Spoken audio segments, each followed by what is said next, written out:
Hello students, आज हम प्रश्न संग्रह 6.3 पार्ट 6 का देख रहे हैं। 6.3 इसलिए कर रहे हैं हम पहले क्योंकि इसमें रचना का भाग दिया गया है, अंतःवृत्त की रचना करना और परिवृत्त की रचना करना। अंतःवृत्त की रचना करने के लिए हमें अंतःकेंद्र की आवश्यकता होगी और परिवृत्त की रचना करने के लिए हमें परिकेंद्र की आवश्यकता होगी।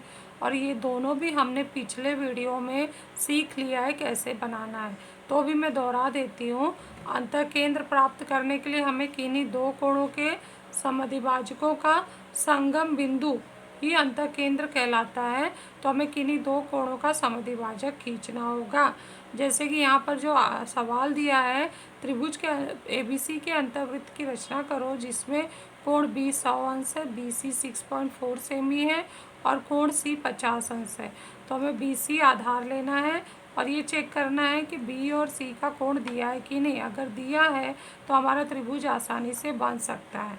त्रिभुज बन गया तो फिर अंतःवृत्त का यहाँ हम निशान लगा देंगे, लेकिन यहाँ पर हमें फेयर डायग्राम में त्रिभुज के दो कोणों का समद्विभाजक खींचकर संगम बिंदु प्राप्त कर उसे I नाम देकर अंतःकेंद्र प्राप्त करना होगा। और उसके बाद उस अंतःकेंद्र से सामने वाली भुजा पर जब लंब डालेंगे तो वह लंब कहलाएगा त्रिज्या। त्रिज्या लेकर हम अंतःवृत्त खींचेंगे। तो सबसे पहले हम क्या करते हैं कि BC ले लेते हैं 6.4 सेंटीमीटर का, लाइन भी खींच लेते हैं, माप लिख लेते हैं 6.4 सेंटीमीटर। कोई भी माप लिखना छूटना नहीं चाहिए। उसके बाद हम चांदा लेकर, क्योंकि वीडियो लंबा ना हो इसलिए मैंने ये डायग्राम बना कर रखी हूँ, बस मैं सूचना देते जा रही हूँ, आप लोग साथ साथ में बनाते जाओ। 100 अंश का निशान लगा लिया। उसके बाद इस तरह से एक लंबा किरण खींच लिया। यहाँ पर हमने 100 लिख भी लिया, लिखना ज़रूरी है। जो जो माप दिए, 3 माप दिए हैं तो 3 दिखने चाहिए। कोण C पर रखकर हमने 50 अंश का निशान लगाया और फिर बड़ा स्केल लेकर, क्योंकि इसे बनाने के लिए थोड़ा जगह चाहिए, 50 अंश का किरण खींचा। दोनों यहाँ पर मिलते हैं, उसे बिंदु A नाम दिया। तो ABC हमारा त्रिभुज ABC तैयार हो गया।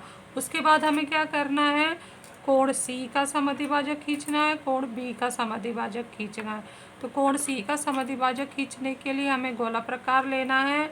उचित दूरी लेकर, दूरी आपके ऊपर है, आधे से कम दूरी या थोड़ा ज़्यादा लेकर हम यहाँ निशान लगाते हैं। इसके बाद त्रिज्या चाप काटने के लिए ज़रूरी नहीं है कि हम छोटा ही दूरी लें, ज़्यादा भी ले सकते हैं। तो जैसे रखना इसी पर है, जो 2 चाप हमने यहाँ लगाया ना, तो गोला प्रकार का नोक यहीं पर रखना है, एक बार इस पर रखना है, एक बार इस पर। लेकिन एक दूरी सेट कर लेना है कि हमें चाप कहाँ लगाना है। वृत्त के यहाँ त्रिभुज के बाहर लगाना है या अंदर भी हो सकता है। छोटा लेंगे तो अंदर बनेगा, थोड़ा ऐसा ज़्यादा लेंगे यहाँ बनेगा, उससे ज़्यादा लेंगे बाहर बनेगा। तो इतना दूरी मैंने ले लिया है। उसके बाद इसको रखकर एक चाप लगाया, फिर इस पर रखकर यहाँ दूसरा चाप लगाया है।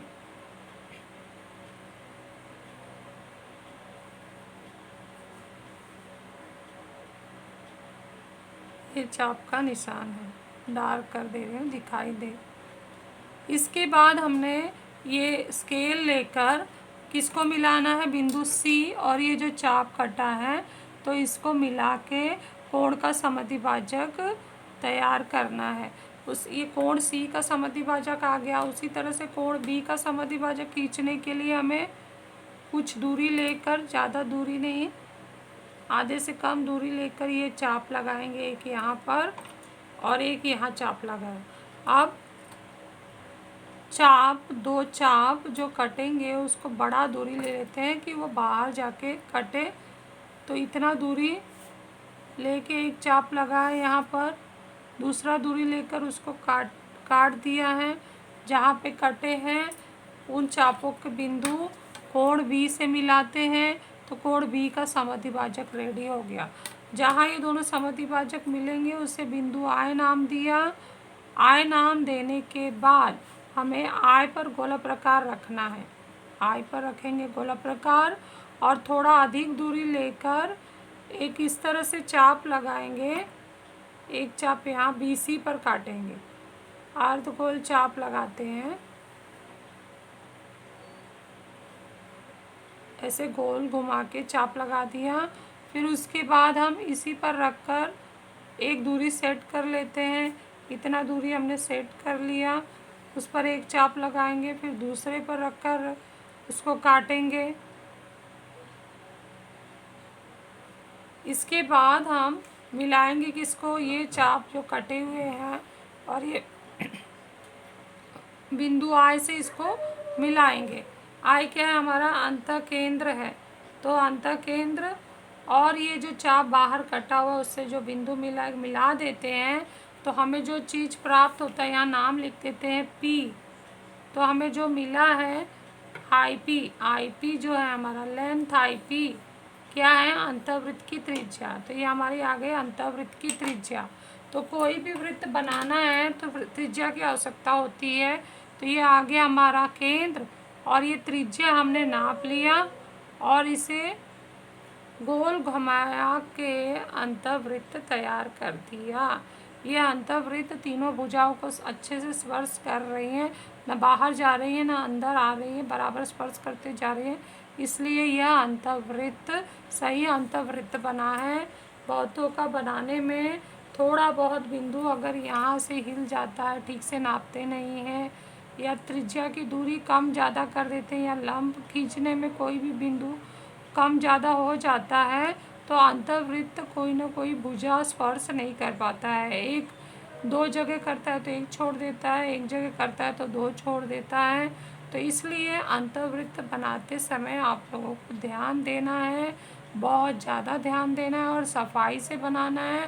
पेंसिल नुकीला होना चाहिए, मोटा नहीं होना चाहिए, तभी जाकर ये अंतःवृत्त बन पाएगा।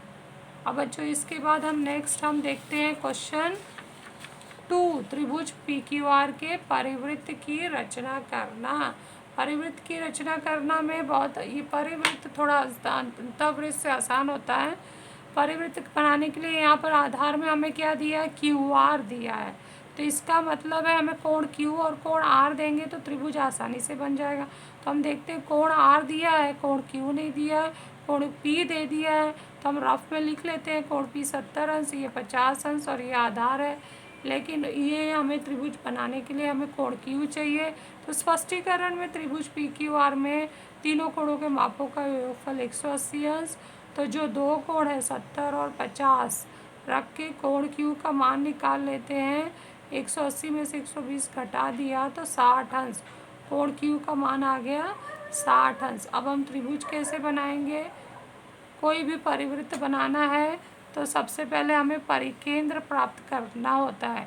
परिकेंद्र कैसे आता है, जैसे अंतःकेंद्र प्राप्त करने के लिए त्रिभुज के किन्हीं दो कोणों के लंबसमद्वि भाजक खींचते हैं, उसी तरह से परिकेंद्र प्राप्त करने के लिए हमें किन्हीं दो भुजाओं का लंबसमद्वि भाजक खींचना होगा। तो कोई दो भुजा का लंबसमद्वि भाजक खींचेंगे तो हमें परिकेंद्र प्राप्त होगा। परिकेंद्र को हम C से दर्शाते हैं। तो आप लोगों को रफ डायग्राम बनाकर ये हल करके ले लेना है। उसके बाद यहाँ पर आना है फेयर डायग्राम बनाना। फेयर डायग्राम बनाने के लिए सबसे पहले QR 7.3 सेंटीमीटर, माप कोण Q 60 अंश का किरण, चांदा रखकर हमने 60 अंश का ये किरण बना लिया। उसके बाद हमने 50 अंश का चांदा रख के ये 50 अंश का किरण बना लिया। दोनों किरण एक दूसरे को बिंदु P पर मिलते तो त्रिभुज PQR तैयार हो गया। उसके बाद गोला प्रकार उठाओ, कोई दो भुजा का लंबसमद्वि भाजक खींचो। ये भुजा का मैं ये भुजा का खींची तो भुजा पर कोई चाप नहीं लगाना है, उसके ऊपर और नीचे चाप लगाना है। फिर वही दूरी सेट किया है, ये बने हुए चाप को काटना है। फिर दो दो बिंदु मिल गया, दो बिंदु से जाती हुई हमें रेखा लंबसमद्वि भाजक जिसको कहते हैं लंबसमद्वि भाजक खींचना है, जो PQ का लंबसमद्वि भाजक है। उसके बाद हमें QR का खींचने के लिए ये QR का खींचना है तो आधे से अधिक दूरी लेकर ऊपर और नीचे चाप लगाया, फिर इसको हमने काट दिया।